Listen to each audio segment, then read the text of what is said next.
और आपको ये पता है, चंद साल पहले की बात है, पार्लियामेंट में एक बिल पास करवाया हमारे नुमाइंदों ने, और बिल ये पास करवाया कि हमें ईसाई नहीं बल्कि हमें मसीही लिखा जाए, हमें मसीही लिखा जाए। मुझे एक बात बताएं, जब मसीहत का आगाज है अमाल की किताब में, उन्होंने किस पार्लियामेंट से पास करवाया था कि हमें मसीही कहा जाए? किस पार्लियामेंट से उन्होंने पास करवाया कि हमें मसीही कहा जाए? या कितने लोगों ने व्हाट्सएप के ऊपर डिब्बियां लगाई कि proud to be a Christian?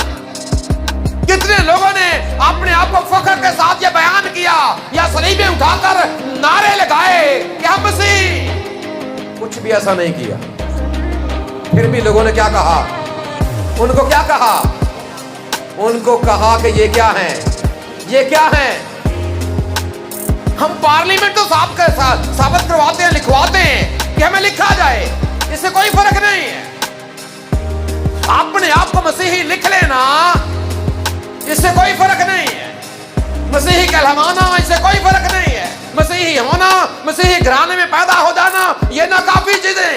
अपने आप को मसीही समझ लेना, ये नाकाफी चीजें।